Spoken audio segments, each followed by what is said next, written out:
साथियों, all India airlines federation ने 22 दिसंबर को लखनऊ में अपने वार्षिक अधिवेशन में निर्णय लिया कि हमारी बहुत सारी मांगे जो रेल मंत्रालय से और भारत सरकार से जुड़ी हुई हैं, उनको हम सालों साल से उठाते चले आ रहे हैं।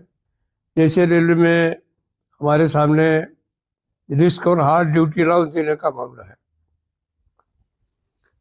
रेलवे बोर्ड ने एक कमेटी बनाई है और उस कमेटी ने यूनानिमसली ये तय कर लिया कि रेलवे में बहुत सारा रिस्क इन्वॉल्व है। बहुत सारे लोग शहादत देते हैं हर साल, 4-5 साल 100 लोग जो है अपनी जान दे देते हैं।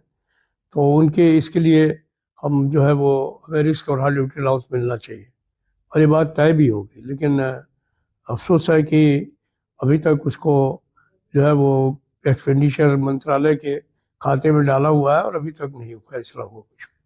हमारे तमाम पॉइंट्स में साथी हैं, उनके लिए तय हो गया कि उनको 4 ग्रेड स्ट्रक्चर दिया जाएगा, लेकिन अभी तक उसके आदेश नहीं निकल पाए हैं। हमारे रनिंग स्टाफ के साथी हैं, सबका टीए बढ़ गया है 25%, लेकिन उनका माइलेज 25% नहीं बढ़ाया गया है। मकानों की हालत जर्जर है, काम के घंटे ज़्यादा हैं, 1.5 लाख से ऊपर वैकेंसीज हैं, 22,000 लोगों का रिक्रूटमेंट किया जा रहा है। लोग ओवरबर्डन्ड हैं। आउटसोर्स वर्कर्स से जो है वो सेफ्टी को खतरे में डालने का काम हो रहा है। तो ये तमाम सवालात हैं जिन पर कि हम लोग बराबर विभिन्न स्तरों पर बात करते रहे, लेकिन ऐसा समझा जा रहा है कि रेल मंत्रालय और भारत सरकार का ध्यान इस ओर नहीं है।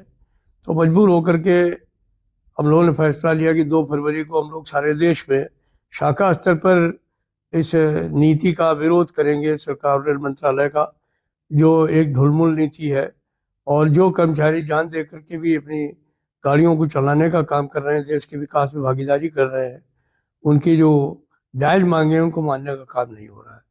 ये आंदोलन कल हर शाखाओं पर विरोध प्रदर्शन के रूप में सामने होगा,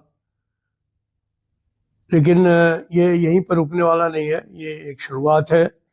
अगर रेल मंत्रालय और भारत सरकार ने इन मांगों पर ध्यान नहीं दिया और रेल कर्मचारियों की मांगों को पूरा नहीं किया, तो आने वाले समय में हम कोई और इससे बड़ा निर्णय ले सकते हैं और उसमें अगर कोई भी असुविधा हुई देश के नागरिकों को, हमारे उपभोक्ताओं को, तो उसकी सारी जिम्मेदारी भारत सरकार और रेल मंत्रालय की होगी। धन्यवाद।